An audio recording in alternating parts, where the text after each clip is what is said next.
안녕하세요. 저는 올해로 58살인 김영식이라고 합니다. 저는 나름 평범한 가정에서 자랐고 저 역시도 언젠가 그렇게 살 거라고 생각했어요.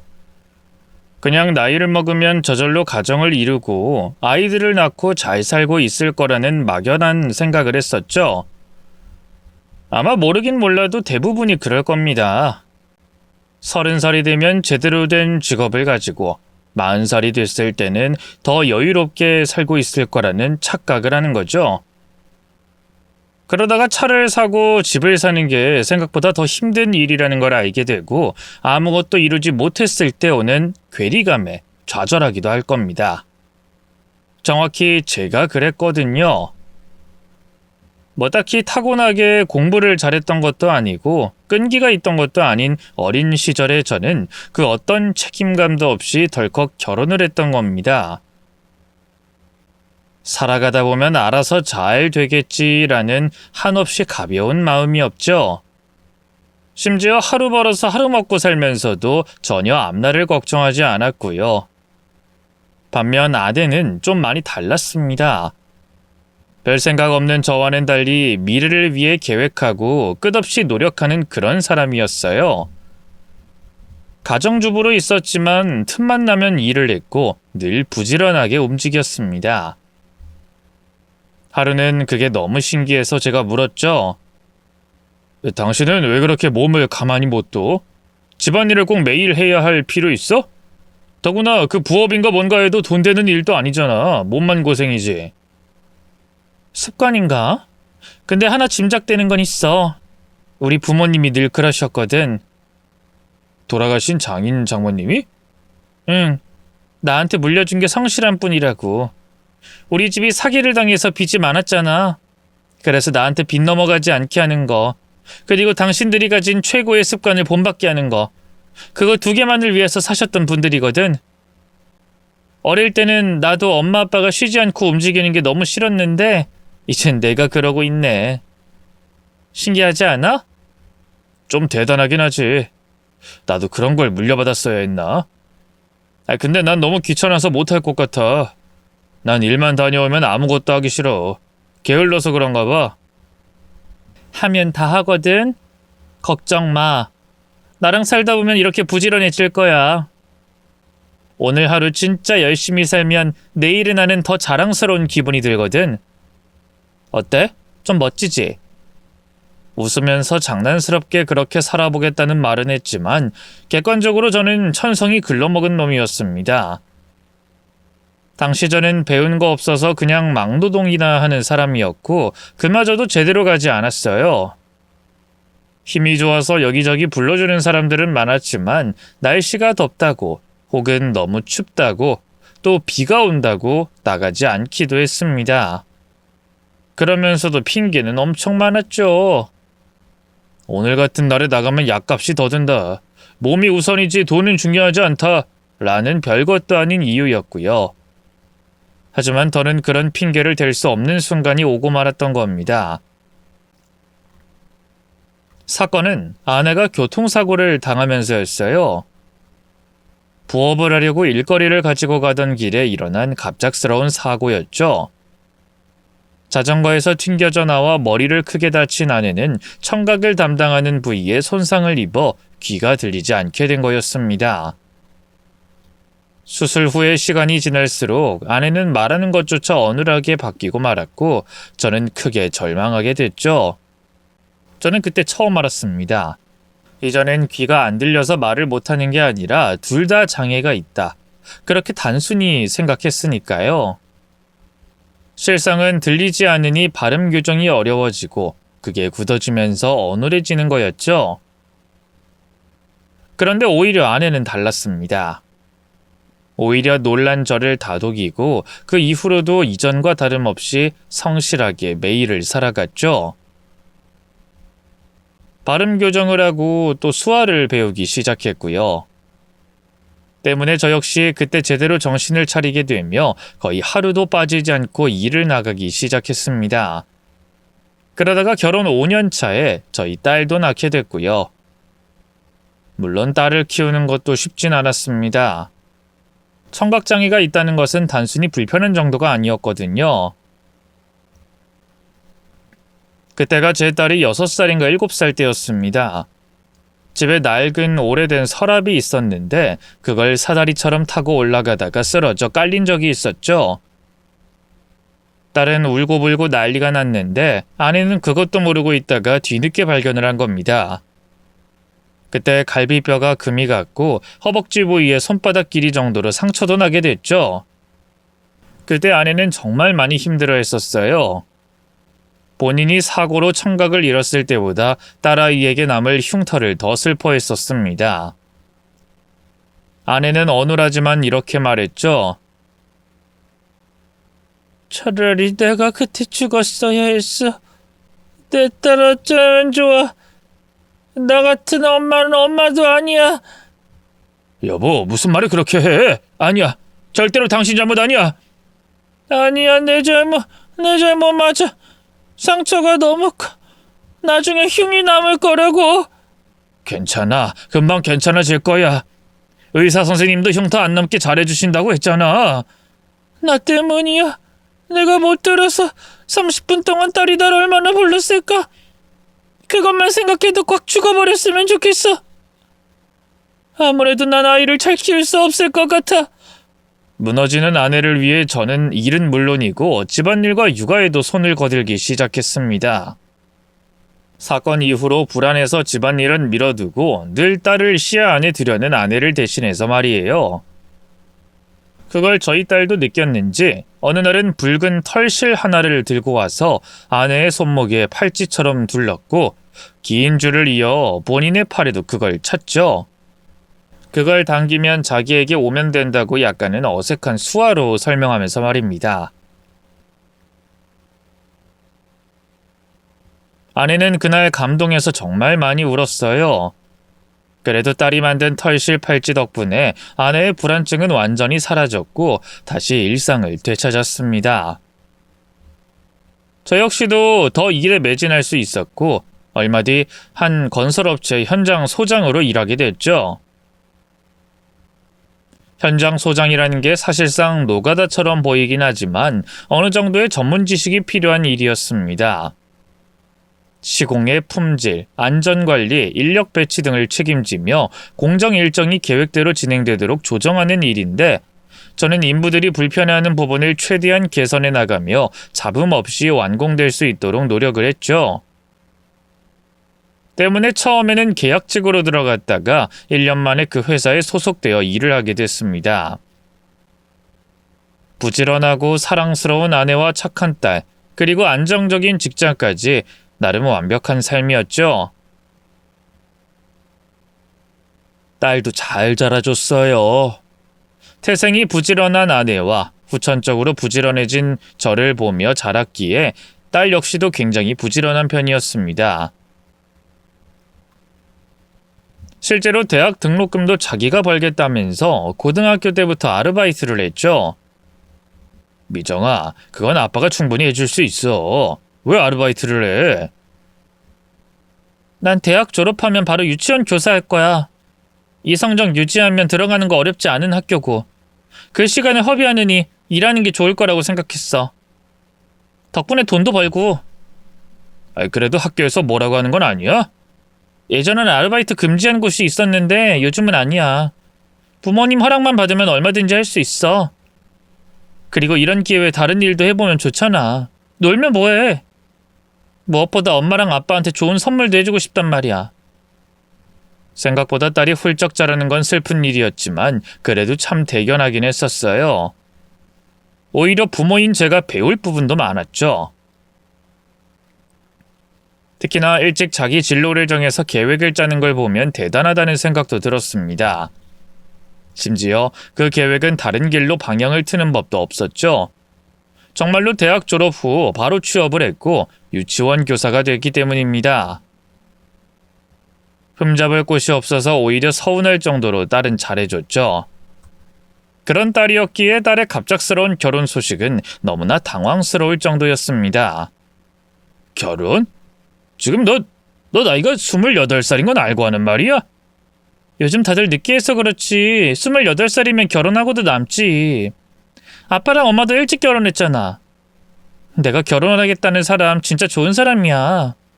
미정아, 그래도 결혼이라는 건 신중해야 해. 아니, 무슨 엄마랑 아빠도 3달 만에 결혼 결정했다며. 아이, 그건 진짜 운이 좋은 거였고. 이 성급하게 만났는데 그 사람이 좋을 확률은 생각보다 낮아. 아빠가 미정이 널 믿지만 이 결혼만큼은 그렇게 하지 않았으면 좋겠어. 설마 그 사람이 고아라서 그래?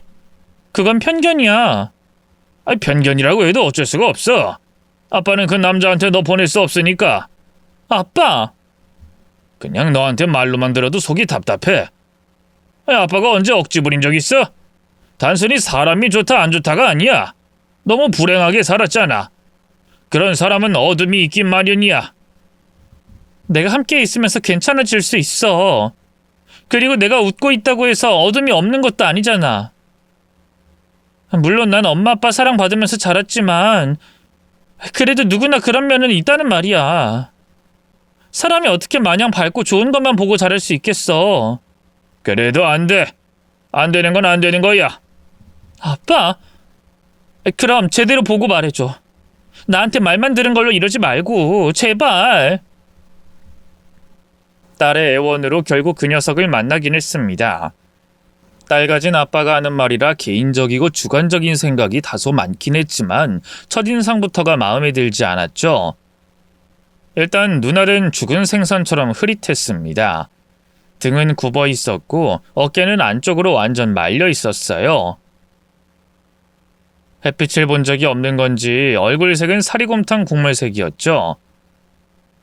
큰 키에 호리호리한 체형이라 어린 여자들이 좋아할 것 같긴 했지만 솔직히 제 눈에는 중국산 마른 갈치처럼 보였습니다. 하지만 그것 외에도 마음에 들지 않는 것은 너무나 많았어요. 일단 대답 자체도 제대로 못했죠. 고아원에서 자랐다고 그러는데 그게 맞나? 그게 제가 입양이 되긴 했었는데요. 양부모님이 호적에 있긴 한데 친아들이 생겼다고 절 방치하고 그래서 절 아들로 생각하지 않는 사람들이 있긴 한데 고아라고 생각하시면 될 것 같아요. 그래? 그럼 일은 뭘 하고 있나? 중소기업에 다니고 있습니다. 무슨 일 하는데? 그냥 이것저것 시키는 거 뭐든 하라고 하면 열심히. 본인의 주 업무를 잘 모르는 건가? 제가 들어간 지가 얼마 되지 않아가지고. 얼마나 됐는데? 3주요. 그럼 그전엔 무슨 일을 했고 얼마나 했는데? 그냥 이것저것 했는데. 진짜 이렇게 대답했습니다. 그러니 제 속이 안 뒤집혔을까요? 심지어 나이도 제 딸보다 9살이나 더 많았는데 경력사항이 전무했죠. 20대에는 공무원 시험을 준비하다가 어그러졌고 그 후에는 조금씩 일을 하긴 했지만 하나같이 얼마 가지 않아서 그만둔 것 같았습니다. 무엇보다 저는 현장 소장으로 있으면서 수많은 사람들을 보아왔기에 딱 저런 인간들을 많이 봤죠. 생기라고는 하나도 없는 흐릿하고 멍청한 눈을 해서 다른 사람들만 힘들게 하는 그런 부류였습니다. 눈치도 없고 빠릿빠릿하지도 않아 걸리적거리는 역할을 하는 애들이었죠. 어쨌든 중국산 갈치 같은 놈이 돌아가고 전 이전보다 더 심하게 반대했습니다. 아빠, 난 아빠를 믿었어. 근데 씨른 티를 그렇게 내? 태연 오빠 진짜 힘들게 살아온 사람이야. 그런 사람한테 관상이 어쩌고 말투가 어쩌고 이러면서 반대를 해? 힘들게 살아온 게 훈장이야? 그리고 요즘 청년들이 안 힘들게 산 사람들 있어? 다들 취업에 힘들어하고 집값에 힘들어하는 게 요즘 청년들이야.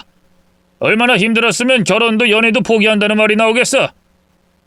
취업 못해서 돈은 벌어야 되니 공사판에 찾아오는 애들을 매번 보는 내가 그걸 누구보다 잘 아는 사람이고. 잘 알면 오히려 그러면 안 되는 거 아니야? 그 사람도 실패했던 거잖아. 아니, 걘 상황만 탓하는 애야. 노가다판 힘든 거 알면서도 찾아와서 일 시켜달라는 애들 눈빛만 봐도 안다. 근데 걔 말하는 건 너도 들었지? 어릴 때 친부모에게 버려졌다. 고아원에서 엄청 힘들게 살았다. 입양을 해준 부모까지도 날 버렸다. 온통 그런 이야기뿐이야.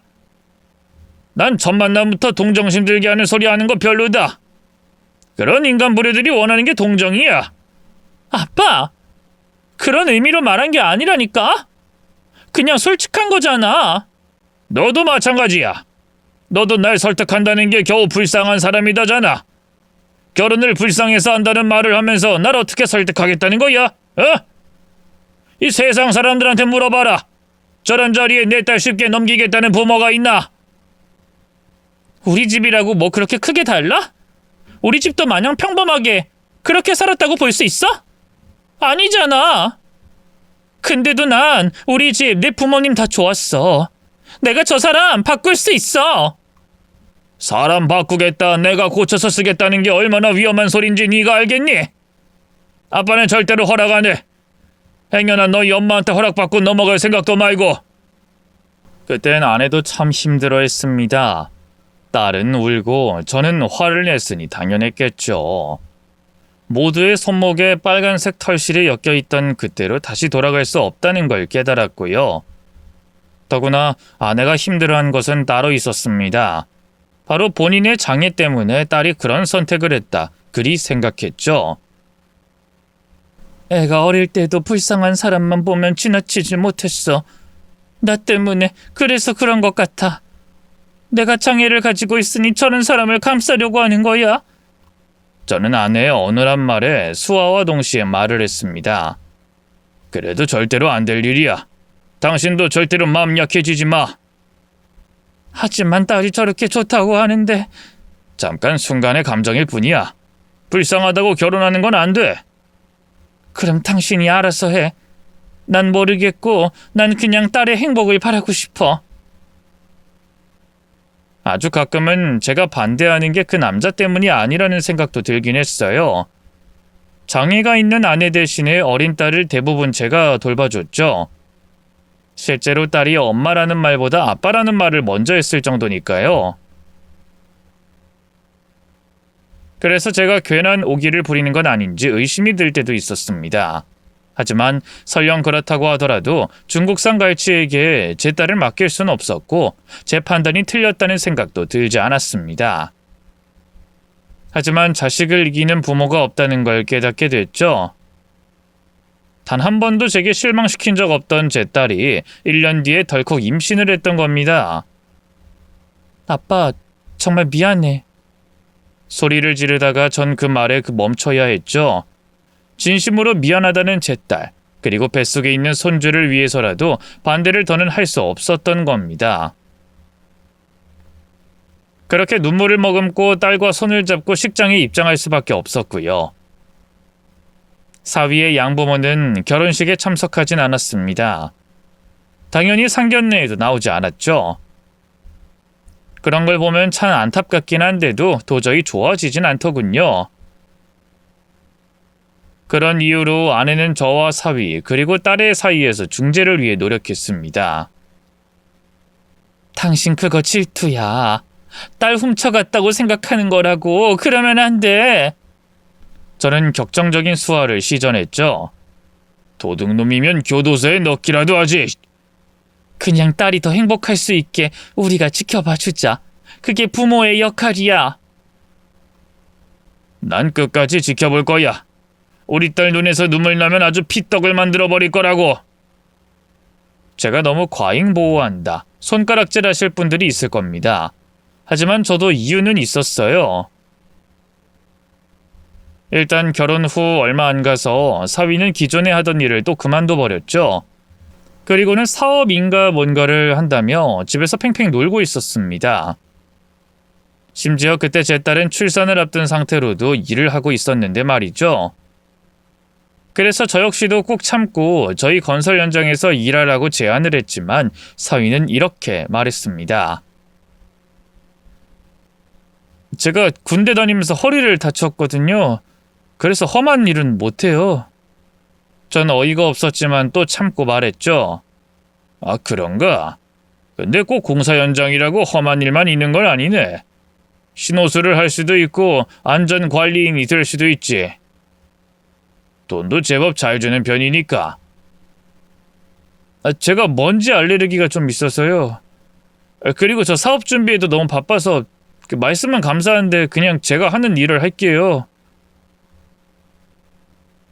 이러니 아무리 예뻐하려고 노력을 해도 결론은 중국산 갈치 같은 놈 하고 욕을 하고 말았던 겁니다. 겉만 번드르르하고 실속은 없는 그런 놈이었죠. 그런데 평생 기대하지 않던 일이 벌어지고 말았습니다. 딸이 출산 후에 1년인가 지났을 때 갑작스럽게 사업이 성공했다고 하더군요. 딸 말로는 평균 매출이 엄청나고 그래서 사위가 엄청 바빠졌다고 말이죠. 사업이라는 게 그렇잖아. 잘 되면 대박 나는 거고 못 되면 패가망신이고. 잘 됐다니까 좋긴 한데 사위 얼굴은 벌써 반년이나 못 봤잖아. 나도 요즘에 잘 못 봐. 여기저기 출장 다닌다고. 그리고 나 할 말 있어. 저는 갑자기 딸이 진지한 표정으로 말하자 자세를 고쳐 앉았습니다. 뭔데? 혹시 그 갈치가 뭔 사고라도 쳤어? 아빠, 자꾸 갈치라고 그럴 거야? 그게 아니고 2년? 그 정도만 외국에 나가 있을까 생각 중이야. 뭐 길어도 3년? 그 정도. 뭐 절대로 이민은 아니야. 나도 그러긴 싫고. 뭐? 아니 왜 갑자기? 도대체 사업한다는 인간이 무슨 외국에 그렇게 살아? 어? 그게 출장을 하도 다니니까 차라리 거기서 좀 지내다가 오면 어떤가 이야기를 하더라고. 나도 외국에는 한 번도 못 가봤는데 이참에 가면 좋을 것 같기도 하고. 서운하지 않았다면 거짓말이었지만 오히려 상황이 좋아져서 잠깐 미국에 살겠다고 하니 반대할 수가 없었습니다. 저라도 기회가 닿는다면 가보고 싶은 곳이기도 했으니까요. 또 그곳에 딸과 사위가 살고 있다면 제가 퇴직한 후에 아내와 함께 놀러 갈 수도 있겠다. 그런 상상도 됐죠. 무엇보다 이미 결정한 일인 듯 해서 그러라고 허락을 했던 거고요. 그래도 걱정이 되는 건 어쩔 수 없어서 저는 딸에게 다달이 용돈이라도 보내려고 했습니다. 하지만 딸은 결단코 받지 않겠다고 했죠. 결국 저는 사위에게 연락을 했습니다. 미국의 집값도 비싸다고 들었네. 이제 사업이 잘 됐다 해도 자리 잡을 때 돈이 많이 들 테니 자네한테 정기적으로 돈을 보내주겠네. 괜찮나? 정말요? 그럼 저희한테는 도움이 되죠. 거기 보험이 잘 되지 않아서 걱정이네요. 그래, 그럼 그런 걸로 하고 우리 딸 잘 부탁하네. 그리고 아이한테도 시간 많이 내어주고 그 정도는 약속해 줄 수 있지? 당연하죠. 장인어른이 걱정하는 거 아니까 최선을 다하겠습니다. 마중은 나가도 되겠지. 자네 장모가 이것저것 소포로 싸서 보낼까도 생각 중인데 주소는? 요즘에 한인마트가 잘 돼 있어서 그건 괜찮습니다. 무엇보다 이민이 아니라 잠깐 가서 살다가 돌아오는 건데 너무 걱정 마셨으면 해요. 또 마중 오면 안 사람이 많이 힘들어할 것 같아서 그것도 좀 힘들 것 같네요. 그래. 그럼 자네만 믿겠네. 딸도 저희가 마중 나가는 걸 원하지 않았고 그렇게 저희는 식사만 간단히 하고 인사를 했죠. 기분이 정말 이상하더라고요. 이전에도 자주 만난 것은 아니었지만 그래도 마음만 먹으면 볼 수 있는 거리였는데 미국이라는 곳은 그렇지 않으니 정말 허전했습니다. 더구나 갑자기 떠나게 된 원인이 혹시 저 때문은 아닐까? 혼자 속앓이도 했고요. 좀 더 사위에게 친근하게 굴었다면 부모가 없는 아이였으니 자식처럼 대했다면 어땠을까 후회도 했습니다. 그래서 제가 할 수 있는 건 최대한 넉넉한 돈을 보내주는 것뿐이었죠. 아내는 염려했어요. 너무 많이 보내는 거 아니야? 당신 퇴직도 얼마 안 남았잖아. 아니야. 이럴 때 아니면 우리 딸 용돈을 언제 또 주겠어. 어릴 때도 아르바이트로 자기 용돈은 다 벌어서 다닌 애잖아. 그리고 우린 퇴직금이 있잖아. 우리 그걸로 장사나 할까? 무슨? 당신 매번 부업만 하잖아. 일이 쉬운 것도 아닌데도 매일같이. 그러니 이참에 나 퇴직하면 같이 일을 하는 건 어떤가 했어. 장사는 어때? 반찬 가게나 아니면 뭐 치킨집? 난 우리 딸이 나한테 손녀 맡길 줄 알고 기다렸는데 그것도 못할 것 같으니 나쁘지 않지. 아파서 들어눕기 전까지 부지런히 살면 더 좋고. 그래. 모르긴 몰라도 당신이랑 일하면 지금 일하는 것보다는 훨씬 힘들 거야. 사장님이 너무 부지런해서 직원이 눈치가 보여 쉴 수나 있겠어. 내가 사장이야? 아이 그럼 난 뭘 만들진 못하지. 배달이나 해야지. 사장님 모쪼록 잘 부탁합니다. 딸이 멀리 가 있으니 저는 아내와 좀 더 가까워졌습니다. 예전에 아버지가 늘 자식들은 크고 나면 더는 해줄 게 없다. 미우나 고우나 해도 내 아내, 내 남편이 최고라고 했던 말을 여실하게 느끼고 있었죠. 곁에 평생 함께 해줄 사람이었기에 저는 더 잘하려고 했고 최대한 딸의 빈자리를 느끼지 않도록 만들었습니다. 주말에 일부러 함께 등산도 다녔죠. 물론 아내는 그것 외에도 아주 바쁘게 살았습니다. 반찬 가게를 열겠다고 마음을 정하자 따로 요리학원까지 끊어서 다니기 시작했거든요. 그렇게 부지런하는 걸 보면 저는 한참 멀었다 생각이 들어 저도 덩달아 열심히 살았습니다. 헌데 퇴직을 한 그날 뜬금없이 사위에게 연락이 오더군요.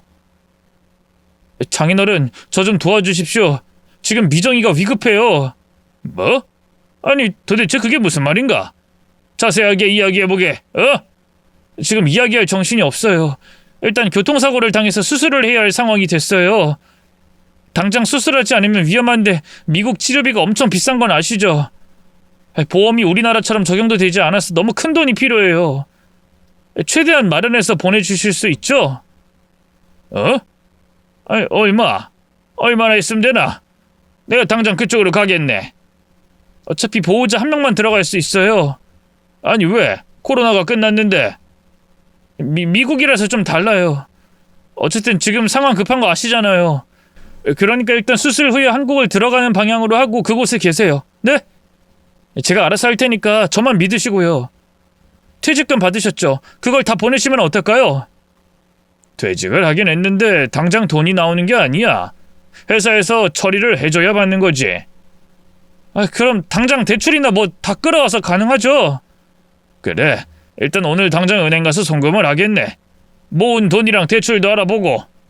네, 저도 최선을 다해서 마련해 볼게요. 미정이 살려야 하잖아요. 아내는 그 소식에 거의 뒤로 넘어갔습니다. 아무래도 본인도 교통사고 때문에 장애까지 얻게 됐는데 하필 자신의 딸까지 비슷한 상황이 왔으니 그럴만도 했죠. 그런데도 어머니라는 존재는 강했고 최대한 침착하게 자신이 그간 모은 돈 전부를 제게 줬습니다. 매번 크고 작게 부업 정도 한다 생각했는데 제법 큰 목돈이더군요. 저 역시 적금을 해지하고 대출을 알아봤죠. 생각보다 큰 액수였기에 은행 직원이 혹시나 보이스피싱으로 인해서 돈을 뽑는 거냐고 슬쩍 물어봤을 정도였습니다. 다급한 표정과 만기를 목전에 둔 것들을 해지하는 게 이상하게 보였을 테니까요. 헌데 송금 후 7시간이 지났을까 아내는 놀라서 휴대폰을 보여줬죠. 딸에게서 문자와 함께 손녀의 사진이 전송된 겁니다. 저는 당황했죠. 지금 수술받았다고 해도 이게 말이 되나? 아내는 수화로 빠르게 대꾸했습니다. 사위가 보낸 거 아닐까요? 사위가 왜 딸 휴대폰으로? 당신한테 문자로 엄마라는 말까지 해. 그게 더 이상하지. 그래서 혹시나 몰라서 딸에게 전화를 걸었는데 딸이 전화를 받았습니다. 미정이 너 정말 괜찮아? 아니 수술 끝났어? 큰 수술이 아니었던 거야? 수술? 무슨 수술? 뭐? 그럼 내가 받은 전화는 뭐지? 사기 그런 건가? 하지만 분명히 사위 전화번호로 걸려온 게 맞는데 너 수술한다는 연락에 돈을 보냈거든 7시간 전? 딸은 제 말과 동시에 소리를 꽥 지르고는 제게 자초지종을 물었습니다. 그래서 저는 그간의 사위에게 용돈을 보냈던 것, 그리고 저와 아내가 각각 돈을 주었다는 이야기를 모두 했죠. 그랬더니 딸은 떨리는 목소리로 이렇게 말했습니다. 잠깐 기다려봐. 내가 금방 갈 테니까. 놀랍게도 딸은 1시간 만에 저희 집으로 오더군요. 그리고는 닭똥 같은 눈물을 뚝뚝 흘리면서 무릎을 꿇고 저와 아내에게 진실을 털어놨습니다. 결혼하고 저와 계속 사이가 좋지 않아서 사위가 엄청 힘들어했다고 했어요. 더구나 일까지 그만두게 됐을 때는 거의 뒤로 넘어가려고 했다고 합니다. 매일 죽고 싶다는 말을 했고 성공하기 전까지는 저를 보면 안 될 것 같다고 좌절했다더군요. 그러다가 잠깐이라도 좋으니 미국에 우리 식구 모두가 간 것으로 하면 안 되겠냐고 했답니다. 2년, 아니 딱 3년 안에 제대로 취업해서 당당하게 가고 싶다고요. 저는 그걸 듣는데 어이가 없어서 물었죠. 그걸 허락했어? 미정이 네가 어떻게 이럴 수가 있어? 정말 미안해. 근데 그때 그 사람이 얼마나 힘들어했는지 몰라. 술에 늘 취해서 힘들다고 하고 의욕도 없고 그렇게만 해주면 진짜로 잘할 거라고 했었어. 실제로 그 뒤부터는 일도 시작했고 제대로 취업을 했다고 했어. 월급도 꼬박꼬박 넣어줬고. 그걸 말이라고 하는 거야? 설마 그놈이 게을러 터진 게 내 탓이라는 거냐? 아니야. 나도 살다 보니 알겠더라고. 좀 게으른 사람이라는 거 말이야. 그래도 어쨌든 정신 차렸다고 생각했어. 난 정말 몰랐다고. 최근에 연락이 좀 뜸해지긴 했는데 돈을 빌려갔을 줄은 몰랐어. 그런 거짓말까지 하면서 도대체 왜 그랬는지 난... 옆에 있었으면 물어보지 그랬어. 내 전화를 안 받아. 실은 우리 한 달에 한두 번만 보고 있어. 지방에서 일을 시작했거든. 나도 같이 가려고 했는데 기숙사에서 살고 있으니 조금만 있다가 내려오라고 해서 지금 7개월 정도 됐어. 미안해 아빠. 그 회사 이름은 알고? 응 알아. 당장 앞장서라. 애도 챙기고 우리가 직접 가봐야겠어. 저는 당연히 불륜을 의심했습니다. 대부분의 남자들이 그렇고 결혼 생활에서 급전이 필요한 경우도 그랬죠. 딸 앞에서 그 말을 꺼내기 싫어서 입은 다물었지만 확신은 했어요. 게을러 터진 놈이 계집질까지 하는구나 하고 어떻게 제대로 손봐야 할지 머릿속에서 시뮬레이션을 돌렸죠. 그리고 그 추측은 얼추 비슷하게 맞아 들어갔습니다. 일단 사위가 다닌다는 회사에 갔을 때 직원 중에 유일하게 딱 한 분이 사위를 알고 있었죠. 그 사람 이름이 대정? 대영? 그때 저희 딸이 이름을 정정했습니다. 태원이요. 그래 태원. 기억하지? 키는 제법 큰데 말라 비틀어진 멸치? 뭐 약간 생선 닮은... 거기에선 제가 정정했죠. 자잘한 갈치처럼 생겼죠. 맞네 맞아. 내가 왜 기억을 하냐면 우리 회사에 입사하고 4시간 만에 퇴사를 했거든요. 그러면서 4시간 일한 거 안 준다고 신고를 해서 어이가 없어서 기억을 합니다. 공장 물류일이라는 게 힘들기도 하고 3일 일하고 출근 안 한 놈은 있어서 나도 어중간한 일에 충격은 안 받는데 걔는 뭐 한 것도 없어. 그냥 오전에 나와서 설명만 들었다고요. 근데 점심 잘 먹고 자기가 고맙다고 커피를 사준다고 했는데 그대로 도망쳤다니까요. 정말요? 네. 사원증도 반납을 시켜야 했는데 옷까지 다 들고 튀었고 잉크가 아깝습니다. 잉크가. 그 사람 덕분에 사위의 집 주소를 알 수 있었고 바로 그곳으로 차를 돌렸습니다. 딸은 사위가 일을 그만뒀다는 것 자체에 충격을 더 받은 것 같았지만요.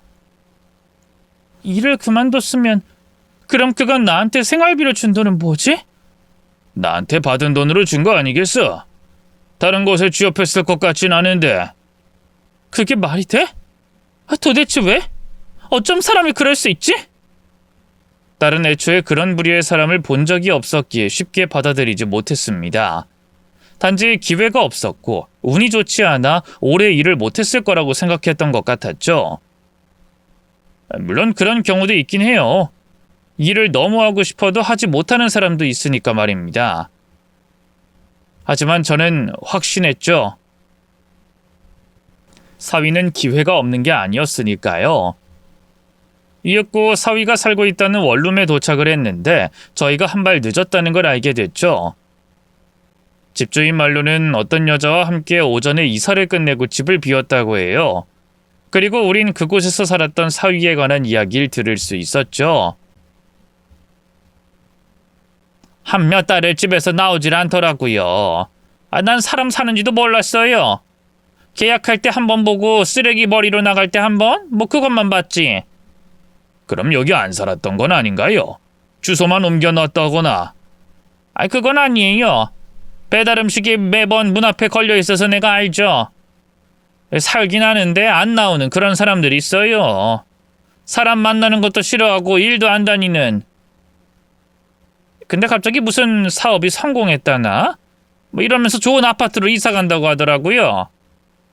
여자는 얼굴은 잘 못 봤는데 좀 나이는 있어 보이더라고요. 목소리가 좀 그랬거든. 다행히 집주인이 아파트 이름은 알려줬습니다. 하지만 자세한 동호수는 알 수 없었죠. 그래서 경비 아저씨에게 사정을 이야기하고 오늘 오전 혹은 점심에 이사를 들어온 사람들이 있는지 물었습니다. 한참을 망설이다가 제 딸이 안고 있는 손녀 얼굴을 보고는 결국 알려주더군요. 본인이 최대한 민원은 막아줄 테니 제게 돈도 꼭 찾으라는 말도 해줬죠.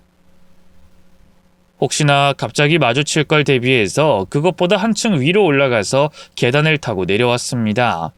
헌데 사위가 이사 간 곳은 이사 때문인지 문이 활짝 열려 있더군요. 인부들은 식사를 하러 갔는지 보이지 않았고 안쪽에서는 여자 목소리와 사위 두 사람만 떠들고 있었습니다. 딸과 저는 숨을 죽이고 최대한 가까이 갔고 제 아내는 혹시나 손녀가 울 것을 대비해 차로 가 있겠다고 했죠. 헌데 그 안에서 믿을 수 없는 말들이 흘러나오기 시작했습니다. 그래서 진짜로 이혼을 하겠다는 거야? 이 정도면 됐잖아. 나더러 언제까지 결혼을 유지하라는 거야? 내가 이렇게 불쌍하게 살아야 한다고 생각해? 말도 잘 못하는 장애인 장모에 퇴직한 장인까지 모시면서? 그야 그렇긴 하지만 딸도 있다며. 그 아이는 어쩌고? 상의해보고 내가 데리고 있을 수 있으면 데리고 와야지. 그런 집에 어떻게 내 새끼를 맡길 수가 있겠어. 진짜 이상한 집안이라니까. 한 번 보면 나한테 절대로 그런 말 못해. 매번 징징거리면서 돈 달라고 하고 사치는 어찌나 심한지. 내가 성공하면 뭐래. 날 아주 돈 나오는 기계로 하는 인간들 천진데. 내가 거기 더 있다가는 말라 죽을 것 같아. 아우, 어쩜 그렇게 뻔뻔한 인간들이 다 있는지. 이래서 사람이 겉만 보고는 모르는 거야. 얼굴은 그렇게 선해 보이던데. 아니, 유치원 선생님이 사치를 왜 해? 내 말이 애들이 명품을 알아보는 눈이라도 있나? 그게 아니면 다른 남자나 만나고 다니겠지. 그러니까 엄마가 아빠한테 이야기 잘해봐. 어? 잘하곤 있는데 그 사람이 말을 제대로 들어야지. 오늘도 이사하는 거 알려줬는데 오지도 않잖아. 그러게 진작에 잘했어야지. 그럼 나 언제까지 고생해? 이 정도면 잘한 거 아니었어? 아빠는 내가 죽어야 후회를 하려나? 그래? 내가 죽어야겠어? 이 남자 저 남자 만나고 다니는 것도 아내라고 끼고 있어야 속이 후련하시겠냐고. 걔가 낳은 딸도 내 딸이 아닐지도 몰라. 알긴 알아? 엄마 그리고 아빠라니. 처음엔 뇌가 그 단어를 이해하지 못했습니다. 함께 이사를 했다는 여자가 불륜 상대가 아니라는 건 다행이었지만 양부모? 아니면 친부모? 뭐가 뭔지 하나도 이해가 되지 않았죠. 하지만 제 딸을 모욕하는 말까지 하니 도저히 그냥은 듣지 못하겠기에 그 집으로 발을 들였습니다. 그와 동시에 사위와 눈이 딱 마주쳤고요. 장인어른? 저는 화가 나는 걸 꼭 참고 설명을 요구했죠. 여기가 미국인가? 여기가 병원이야? 자네 정말 미친 거 아닌가? 사위가 사색이 되어 덜덜 떨자 곁에 서 있던 아줌마가 제 앞으로 성큼 다가왔죠. 그리고는 제 딸을 보고는 픽하고 비웃었습니다. 이렇게 뵙네요. 지금 누구 아들한테 미쳤다 뭐한다 하시는 겁니까? 키가 차서 말이 안 나오네. 내가 그간 우리 아들이 괜찮다고 하니까 꼭 참았고 그쪽에서 원하는 건 다 해줬어요. 그런데 지금 내 아들한테 미쳤다고 하는 건 선 넘으셨죠? 선이요? 그러는 그쪽은 누굽니까? 양부모라는 사람? 아님 친부모? 여자는 제 말에 소리를 꽥 지르더군요. 양부모라니? 내 배 앞에서 낳은 내 아들 태원이한테 무슨 말을 하는 거죠? 비꼬는 겁니까? 비꼬는 게 아니라 아, 이런 사람들이니까 그렇게 뻔뻔하게 내 아들한테 기생해서 살았던 거죠? 우리 아들이 뼈 빠지게 돈 벌어두면 장애인 엄마 수술비로 홀랑, 그쪽들 살고 있는 집도 우리 아들이 해준 거고. 당신 딸이 사치볼 해서 우리 아들이 여기를 도망친 거 아시고 그러시는 건가요? 왜요? 진짜로 이혼하면 뜯어먹고 살 사위가 없으니 아쉬워서 빌러오셨어요? 이때 참다 못한 딸이 뛰어가서 사위의 얼굴을 한 대 쳤습니다. 그러자 사부인이 제 딸의 머리채를 잡으려고 했고 전 그걸 한 손으로 제지했죠. 그리고는 말했습니다. 우리가 뭘 빌부터 살아요? 제가 여기 온 건 제 돈 찾으러 온 겁니다. 미국 갔다고 거짓말한 것도 모자라서 우리 딸이 교통사고로 죽어가고 있다고 한 게 당신 잘난 아들이 제 돈 뜯어갈 때 한 말입니다. 그건 제가 용돈으로 쥐어준 돈이 얼만 줄 알고 일하는 겁니까? 뭐요? 모르시면 가만히 있으세요. 저 최대한 절제하고 있으니까요. 아니 설마. 설마가 아니고 진짜입니다. 그리고 저희 집사람 수술 못해요. 교통사고로 청각 담당하는 부분에 이상이 생긴 거라서. 다른 건 몰라도 그건 사과를 제대로 받고 싶습니다. 제 딸 모욕한 것도 마찬가지고요. 만삭으로도 그쪽 아들 먹여 살리려고 일을 못 그만뒀던 애한테 뭐? 사부인은 정말로 하얗게 질려서 자신의 아들을 쳐다봤고 사위는 바로 눈을 피했죠. 태원이 너 이게 진짜야? 너 사업 성공해서 이 집 이사 온 게 아니야? 설마 너 또? 아니, 엄마 그게 아니라 일단 이야기 좀 들어봐. 어? 시끄러! 너 아직도 그 버릇 못 고쳤구나. 그렇지? 엄마한테 연락 왔을 때부터 이상하다 했어. 갑자기 정신 차려서 잘 살 거라는 기대는 하지 말았어야 했는데. 뒤늦게 알게 된 사실은 정말 충격 그 자체였습니다. 사위는 애초에 입양된 것도 고아도 아니었어요. 꽤 부유한 집에 태어나서 놀고 먹으면서 살아왔던 겁니다. 나이가 먹어서도 부모한테 의존하고 공부에도 뜻이 전혀 없었다고 했죠. 하나밖에 없는 외동이라 오냐오냐 키워서 나중에 나이 먹고 철들면 괜찮아질 줄 알았지만 30이 넘어서도 밥벌이를 할 생각이 전혀 없었다고 했습니다. 때문에 사위의 부친이 아들을 쫓아내려고 했다고 했죠. 하지만 그 과정에서 자신의 부모에게 폭력까지 행사하면서 사위가 완전히 틀어진 거였습니다. 이때 사돈이 유산을 물려받으려면 결혼해서 제대로 가정을 꾸리라는 조건을 걸었다고 했고요. 사부인은 거의 절규를 했습니다. 이제는 정신 좀 차린 줄 알았더니 어쩜 나한테 이럴 수가 있어? 어? 도대체 어쩌려고 그래? 너희 아버지 이거 하시면 너 호적에서 파버릴 거야. 알긴 알아? 엄마가 말 안 하면 될 거 아니야. 아이씨, 가뜩이나 짜증나 죽겠는데. 그러게 왜 날 낳았어? 그리고 이것도 웃겨. 내가 외아들인데 왜 유산을 준다 안 준다 지랄을 하는 건데? 노망이 들어선 사람을 시험이나 하고 이 정도로 고생했으면 된 거 아니야? 저 거지 같은 집구석에서 눈치 본 게 몇 년인 줄 알아? 그니까 작작 좀 하고 돈 내놔. 네가 미쳤구나. 드디어 미쳤어. 사부인은 자신의 아들의 등짝을 때리고 정신 차리라며 소리를 질렀죠. 하지만 딱히 아프진 않으니 그냥 귀찮은 모기가 꼬인 것 같은 표정을 하고 있었을 뿐이었습니다. 그리고는 어차피 다 들켰으니 저를 보는 눈빛도 바뀌더군요. 돈은 유산 받으면 넘길 테니까 장인어른도 입 좀 닫는 게 어때요? 솔직히 우리 집에서 그거 푼 돈이니까. 돈 그대로 돌려받으려면 방법 없잖아요. 알아서 입 다물라고. 사위의 말에 오히려 반응을 한 것은 사부인이었습니다. 죄송합니다. 제가 오해를 했었어요. 면목 없습니다. 제가 자식을 잘못 키워서 그 돈은 저희가 어떻게든 보상하겠습니다.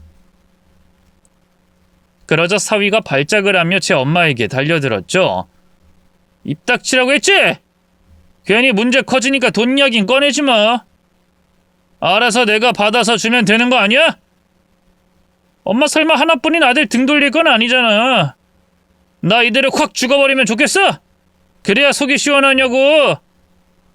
그냥 영감탱이 하나 속여 먹으면 다 잘 풀려. 제발 좀 정신 좀 차려. 너 정말 이러면 엄마도 너 2번은 안 볼 거야. 이런 씨. 그걸 협박이라고 하는 거야? 엄마는 이렇게 고생시키려고 나왔어? 확 영감 건물에 불 질러버릴까? 그래야지 땅을 치고 후회를 하려나? 뭐 그런 거야? 이때였습니다. 열린 문으로 누군가 들어왔고 동시에 사위가 경기를 했죠. 아버지. 사돈은 성큼성큼 신발을 신고 안으로 들어오더니 사위의 뺨을 엄청 세게 때렸습니다. 감히 네 엄마한테 그따위 막말을 해? 이 앞에서 다 들었다. 너 성공 어쩌고 할 때부터 난 안 믿었지만 네 엄마가 하도 부탁을 해서 이렇게 왔는데 역시나 썩었어. 넌 더는 도려내서 고칠 수 있는 게 아니야. 넌 그냥 버려야 정신을 차리지. 내가 과일이야? 내가 사과냐고?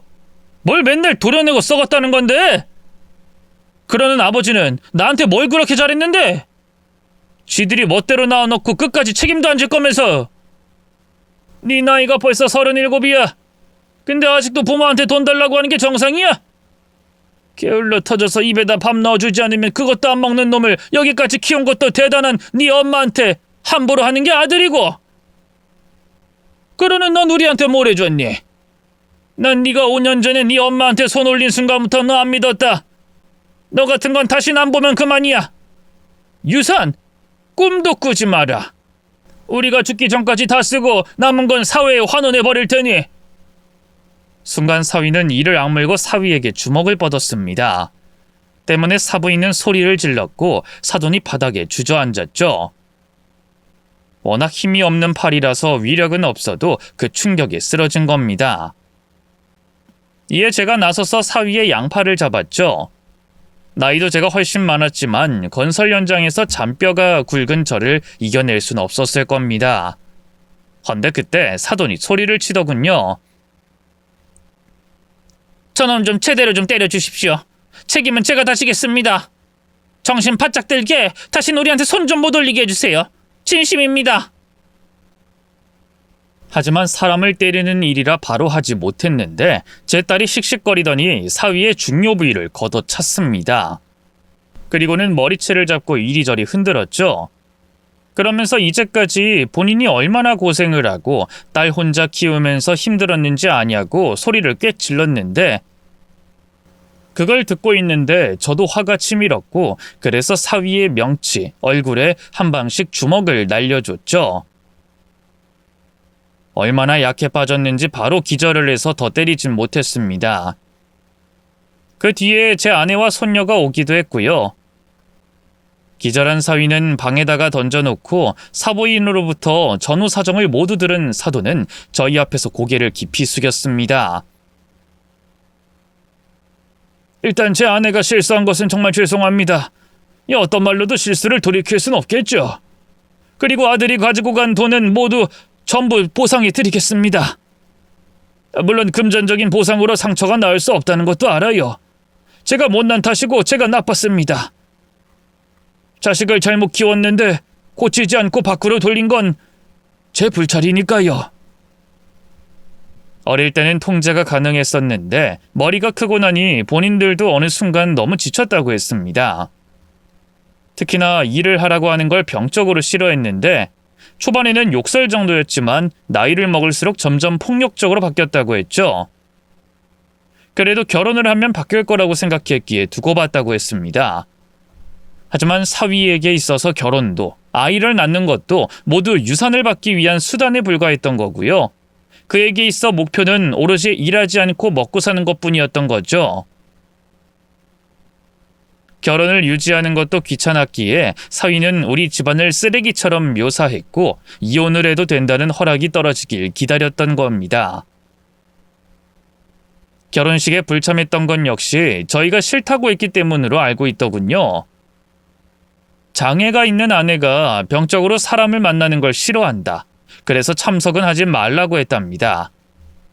아마도 저희가 멀쩡하게 잘 사는 사람들이라는 걸 알게 되면 훗날 이혼하는 것에 지장이 있을 거라고 판단했던 것 같아요.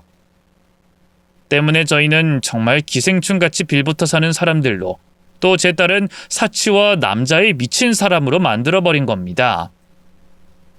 사부인은 제 딸의 손을 잡으며 말했죠. 미안하다. 아가라고 하는 것도 면목이 없지만 다만 사돈 내외가 허락해 주시고 너만 좋다면 가끔이라도 얼굴을 보면 어떨까 싶은데. 그러자 제 딸이 품에 안고 있던 손녀를 넘기며 대답했습니다. 저는 좋아요. 제 딸도 할머니 할아버지가 생기면 더 좋죠. 정말이니? 정말로? 사부인은 손녀를 안고 눈물까지 보였어요. 사돈 역시도 거듭 감사하다는 말까지 했죠. 그 일이 있고 얼마 후 다행히 아파트 보증금을 빼고 나니 제가 사위에게 급하게 줬던 돈의 일부는 돌려받을 수 있었습니다. 그간 줬던 용돈을 생각하면 한참 모자란 액수였지만 크게 신경은 쓰지 않았어요.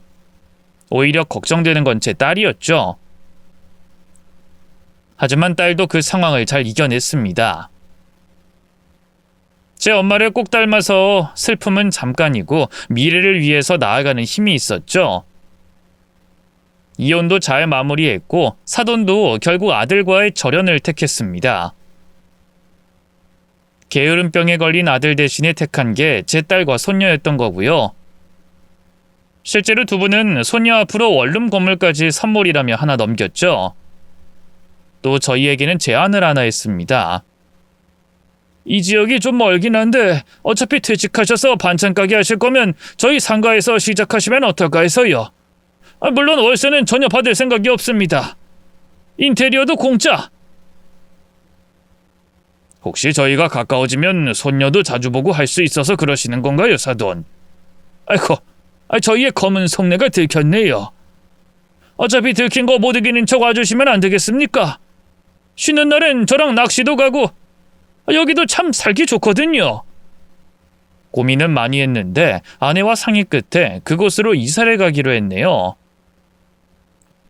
저희 딸도 일을 마무리하고 나서 저희와 살고 싶다고 했죠. 일이 진행되는 속도로 봐서는 아마 올해 안에는 내려가지 않을까 싶습니다. 조건도 좋긴 하지만 단순히 그것 때문은 아니죠. 정말 성실하고 좋은 분들이었기에 저와도 또 아내와도 성격이 잘 맞았거든요. 어떻게 저런 사람들 사이에서 사위 같은 사람이 클 수 있었을까 의문이 들 정도로 말입니다. 때문에 어쩌면 신체적인 것보다 정신적인 장애가 더 위험한 것은 아닐까 생각하게 됐죠. 정신적으로 게으른 사람들은 자기 자신을 해치는 것으로 그치지 않아요. 그들은 주변 사람들에게도 부정적인 영향을 미치고 더 큰 피해를 끼치기도 합니다. 일을 미루고 책임을 떠넘기며 주변 사람들의 신뢰를 깎아먹기 때문에 결국 사회적 관계에서도 점차 고립되게 되죠. 무엇보다 절대로 가족을 만들어서는 안 된다고 생각합니다. 저 역시도 한때는 비슷하게 정신을 차리지 못했던 사람이기에 게으름이 질병이라는 걸 알고 있어서 하는 말이죠. 아내는 그런 제게 이런 말을 했습니다. 자신이 생각하는 노력이란 할 수 있는 일을 다 하고 할 수 있는 것보다 더 하는 것이라고 말이죠. 저에게는 그 말이 좋은 처방이 되었는데 다른 분들에게도 들려드리고 싶었네요. 저희 가족은 앞으로도 살아 움직일 수 있을 때까지 성실하게 살아가겠습니다. 다른 분들도 후회 없이 그렇게 매일을 채워가셨으면 좋겠네요. 고맙습니다.